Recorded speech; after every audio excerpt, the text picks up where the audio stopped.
Uttarakhand premiere league में देहरादून के warriors आपको मैदान पर नजर आने वाले हैं, लेकिन देहरादून के जो सबसे बड़े वॉरियर हैं, इस टीम के सबसे बड़े वॉरियर ओनर शैलेंद्र जी, वो हमारे साथ हैं। सर, आपका बहुत बहुत स्वागत है। Thank you. जो वॉरियर्स हैं वो मैदान पर खेलेंगे, लेकिन जो एक टीम ओनर होते हैं उनका रोल पीछे बहुत इंपॉर्टेंट रहता है। शैलेंद्र जी, क्या कहेंगे?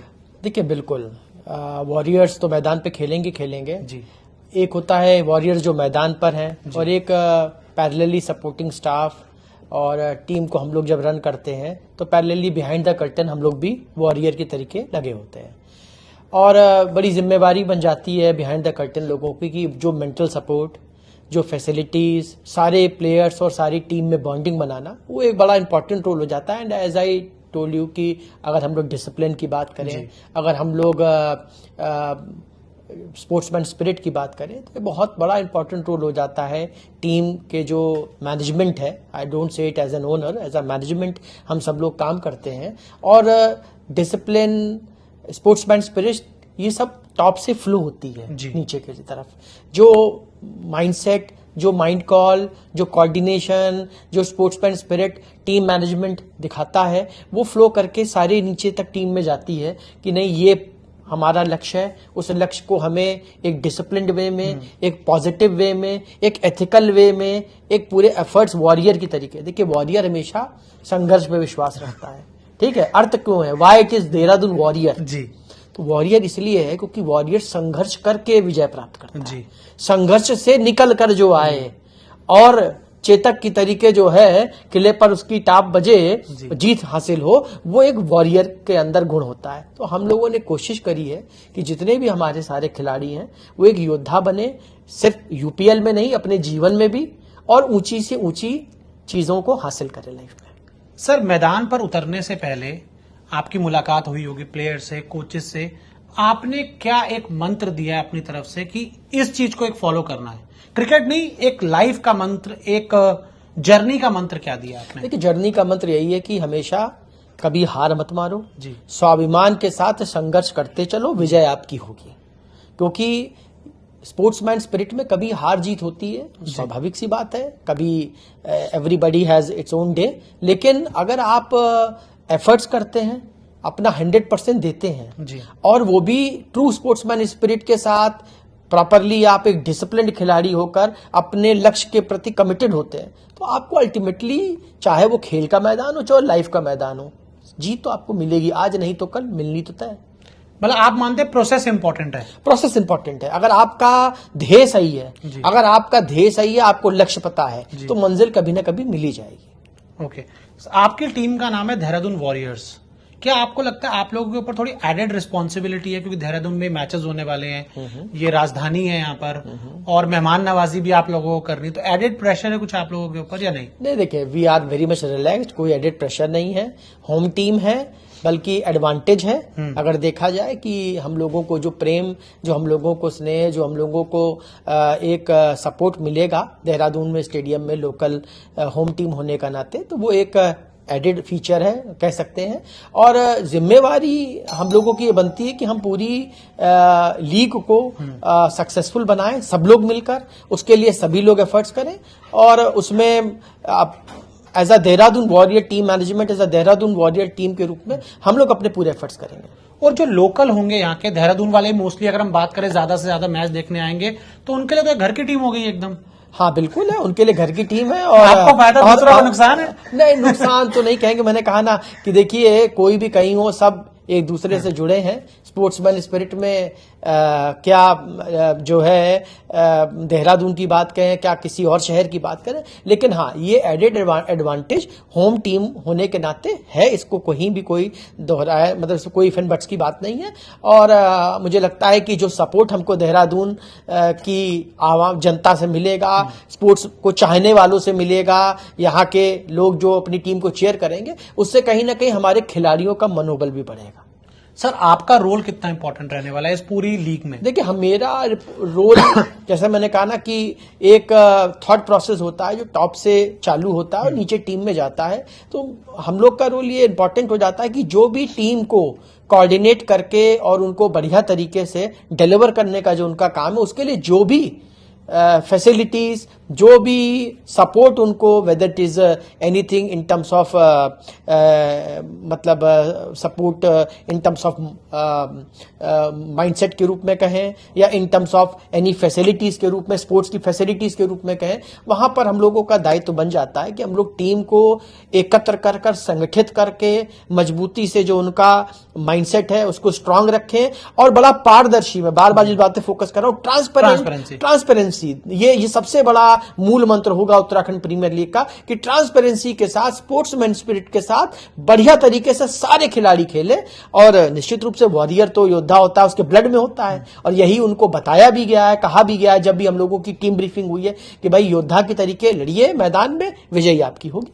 अच्छा सर, बहुत सारी टीम्स हैं इस लीग में, लेकिन जो एक बस देहरादून वॉरियर्स का बना काफी अलग बना है, और लोग ये कह रहे हैं कि देहरादून वॉरियर्स टीम भी अच्छी बन गई, स्पॉन्सर्स भी काफी अट्रैक्ट हो गए, तो इसके पीछे क्या देखते हैं आप? देखिए, इसके पीछे ये है कि मैंने कहा ना कि जो एक माइंडसेट है, जैसे हम लोग टीम के मैनेजमेंट के रूप में टीम का चयन किए, प्लेयर ड्राफ्ट में प्लेयर्स लिए, तो एक बड़ी ही मतलब उसके ऊपर एनालिसिस की गई है। जैसा कि आप लोग जानते हैं कि हम लोग शिक्षा के क्षेत्र से आते हैं, एजुकेशनिस्ट हैं, और एजुकेशनिस्ट का एक नेचर होता है कि वो हर चीज को थॉरली स्टडी करता है। जैसे कहते हैं ना कि कोई भी चीज को करने के पहले, कोई भी चीज संस्थान रन करते हैं, आप कुछ भी करते हैं तो आप उसकी डीप एनालिसिस करते हैं, आप अपने चार्ट्स पर वर्किंग करके बैठते हैं, आप रॉ नहीं चले जाते हैं। तो वो चार्ट्स पर वर्किंग की गई है, उसके बेसिस पर एक बड़ी सेलेक्टिव टीम चुनी गई है, जो लोग को जिनमें की एक्सपीरियंस है, यंग टैलेंट भी है, mix of both the things है,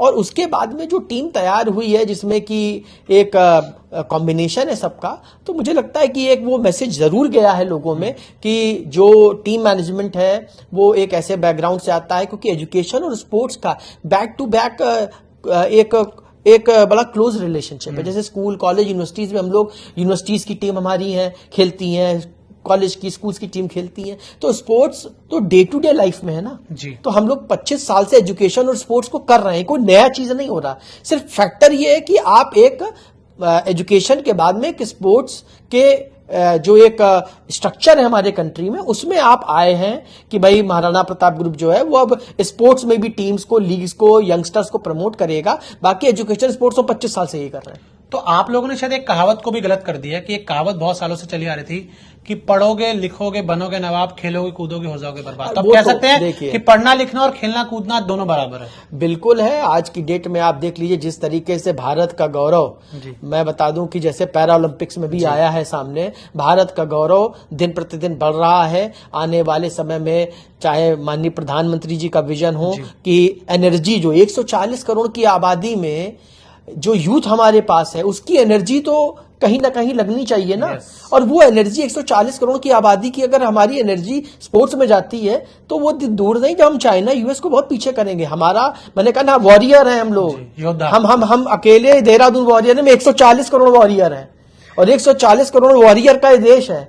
तो हम लोग लड़ेंगे, बढ़ेंगे, आगे बढ़ेंगे और देश बढ़ेगा। उसमें हमारा योगदान as a Maharana Pratap group, as team management, ये है कि हम लोग उसको जितना ज्यादा से ज्यादा बढ़ा सकते हैं उसको बढ़ाएं, ताकि अल्टीमेटली स्पोर्ट्स देश में ही नहीं, नेशनल डायस्पोरा में नहीं, इंटरनेशनल डायस्पोरा तक भारत का परचम लहराए। उसमें हमारा भी योगदान, देहरादून वॉरियर्स का भी एक योगदान है। अच्छा सर, तो फिर आप एक चीज ये मानते हैं कि जो हर बच्चा होता है या फिर हर एडल्ट होता है, हर कोई पढ़ने लिखने के लिए नहीं बना होता, कुछ लोग बने होते हैं जो स्पोर्ट्स खेलने के लिए बने होते हैं। सबके अंदर टैलेंट है, सबके अंदर अपना टैलेंट है। पहले क्या होता था कि देश एक अंडर डेवलप्ड कंट्री था। उस समय क्या सोच थी लोगों की कि भाई ब्रेड अर्नर होने के लिए आपको कुछ ना कुछ पढ़ना करना पड़ेगा, नहीं कैसे आएगा, कैसे घर चलेगा। आज हमारा देश डेवलपिंग नेशन है और हम $5 ट्रिलियन की तरफ बढ़ने के लिए लगे हैं। तो जब देश बढ़ रहा है तो फिर वो ऐसा थोड़ी ना है कि सरकारी नौकरी और शिक्षा के लिए बढ़ेगा, वो स्पोर्ट्स के लिए भी बढ़ेगा, सबके लिए बढ़ेगा। और स्पोर्ट्स में जिस तरीके से सरकार जो आज की डेट में बजट अलॉट कर रही है, जो सीएसआर का पैसा लग रहा है, अरे देश बढ़ा है तभी तो पैसा चाहिए ना, फैसिलिटीज, एमिनिटीज के लिए। आज भारत सरकार पैसा खर्चा कर रही है, सीएसआर का पैसा लग रहा है। हम सब जैसे कॉर्पोरेट्स, बहुत सारे कॉर्पोरेट, ऐसा नहीं है कि सिर्फ आईपीएल तक सीमित कॉर्पोरेट्स हैं। जो स्टेट प्रीमियर लीग जो बढ़ रही, चाहे वो यूपी में चल रही हो, मध्य प्रदेश में हुई हो, या देहरादून में होने जा रही है, उत्तराखंड में, तो सारे बड़े कॉर्पोरेट्स आ रहे हैं ना। तो दिस मीन्स कि दैट जो अब आने वाला समय है इनमें लीग्स में कॉर्पोरेट्स का इन्वॉल्वमेंट होगा, वो अपने अनुभव का, अपने फैसिलिटीज का जो अवेलेबिलिटी खिलाड़ियों को कराएंगे, उससे खिलाड़ी बढ़ेंगे। जब बढ़ेंगे तो उनको जो आने वाले समय में चाहे वो मॉनेटरी एस्पेक्ट हो, चाहे वो नेम फेम की बात हो, सब मिलेगा। और उसको भारत सरकार रिकॉग्नाइज भी कर रही है। जो खिलाड़ी बढ़ के आ रहा है उसकी चिंता सरकारें कर रही हैं।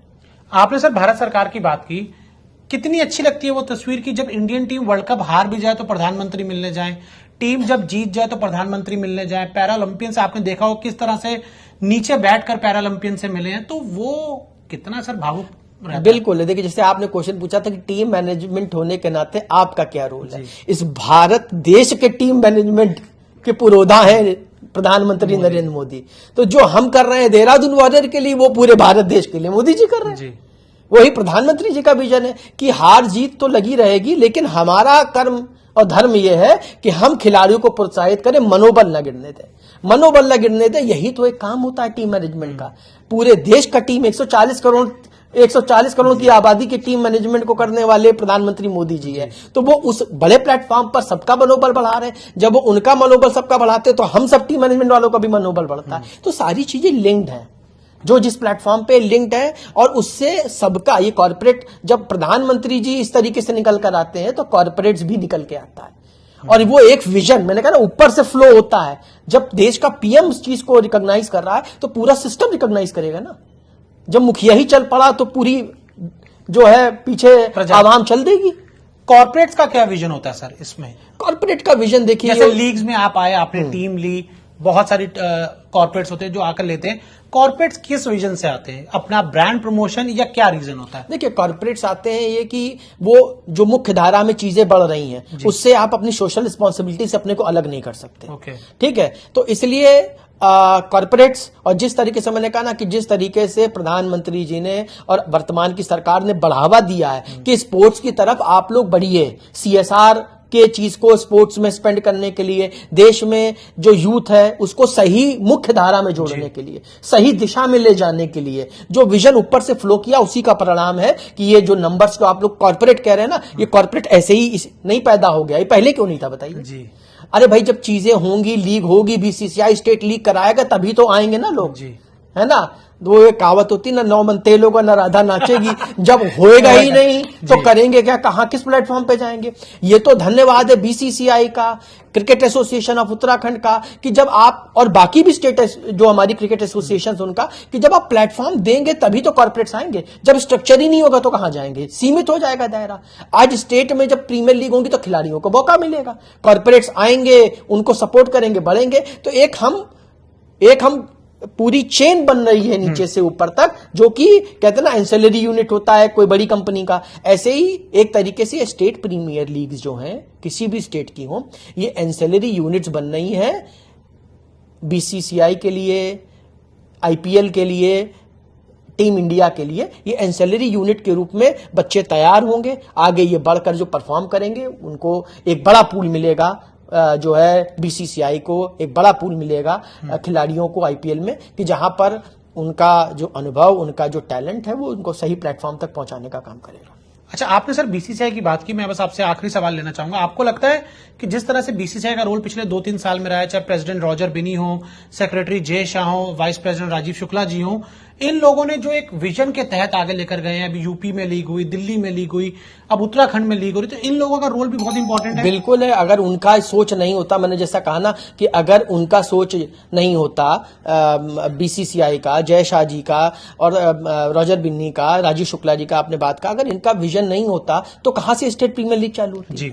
इन्होंने प्लेटफॉर्म देने के लिए एक योजना बनाई, एक स्ट्रक्चर बनाया कि भाई स्टेट में भी प्रीमियर लीग होनी चाहिए। सिर्फ 10 टीमें आईपीएल की जो हैं उनका कभी ना कभी तो सैचुरेशन आना है ना जी। तो बिल बाकी खिलाड़ी को कैसे मिलेगा? 140 करोड़ की आबादी का जो मैं बार बार बात कह रहा हूं, उसमें 250 तक कैसे सीमित आईपीएल में रह जाओगे? तो अगर स्टेट में भी 250 करके, हमारे इतने स्टेट्स हैं, अगर कल हम 10-15 स्टेटों में भी अगर प्रीमियर लीग होती है और 250-300 लोगों को अपॉर्चुनिटी मिलती है, तो आपने हजारों बच्चों को अपॉर्चुनिटी दी ना। तो ये बहुत बड़ा कदम है। मतलब really thanks from the deep of the heart to BCCI कि जिन्होंने ये प्लेटफॉर्म स्टेट में प्रीमियर लीग चालू करके दिया है, जिसकी वजह से यंग टैलेंट को एक अपॉर्चुनिटी और मौका मिला है जो निकलकर निखर कर सामने आएगा। Thanks to all the people जिन्होंने सपोर्ट किया है, चाहे वो स्पॉन्सर्स हों। देखिए आप बड़े बड़े कॉर्पोरेट स्पॉन्सर्स आप देख रहे हैं, ठीक है, जो ऑन बोर्ड है, बिल्कुल पतंजलि है, घड़ी है, इतने बड़े बड़े प्लेटफॉर्म्स हैं और न्यूज 24 ने स्पॉन्सर किया है, सभी लोग हैं, तो सबने अपनी सहभागिता जी निभाई है। इसको कहीं दो राय की फिर बट नहीं है कि चाहे वो न्यूज के दृष्टि से हो, चाहे वो प्लेयरों को एक प्लेटफॉर्म को देने की दृष्टि हो, जिसका जो धर्म कर्म है वो निभा रहा है और ये अच्छा है। मुझे लगता है हर कॉर्पोरेट टीम तो नहीं खरीद लेगा, लेकिन वो स्पॉन्सर बनकर सपोर्ट आपको उसी रूप में कर रहा है। अगर वो ऑन बोर्ड स्पॉन्सर है का मतलब वो भी घूम फिर के टीम मैनेजमेंट का पार्ट है। टीम मैनेजमेंट का पार्ट है कि भाई हम आपके इस कॉज से जुड़ गए हैं, हम इस कॉज से सहमत हैं। अब हर आदमी क्रिकेट टीम नहीं करने लगेगा, इतने सारे कॉर्पोरेट्स आज भारत में हैं, विकसित भारत है, तो सब क्रिकेट की टीम तो नहीं ले लेंगे, लेकिन वो सपोर्ट आपको उस ध्येय में, उस लक्ष्य में, उस जो मानस है, जिस चीज के लिए आप लगे, उसमें कर रहे हैं। योद्धा की तरह देहरादून वॉरियर के सबसे बड़े योद्धा के तौर पर देहरादून वालों को, उत्तराखंड वालों को शैलेंद्र जी क्या कहना चाहेंगे? यही कहना चाहेंगे कि योद्धा की तरीके, चाहे वो खेल का मैदान हो, चाहे वो जीवन हो, हमेशा संघर्ष को मत छोड़िए। संघर्ष ही कहते ना, समुद्र मंथन करके ही कुछ निकला है, अमृत निकला है। तो इसी प्रकार जब कोई भी संघर्ष किया होता है, संघर्ष होता है, तो संघर्ष से अमृत निकलता है। तो उस अमृत पान करने के लिए संघर्ष करना पड़ता है। संघर्ष करिए, भगवान अपने आप सब अच्छा करेगा। सर, आपका हमसे बात करने के लिए बहुत बहुत शुक्रिया। All the very best. बहुत बहुत धन्यवाद। Thanks a lot. Thank you.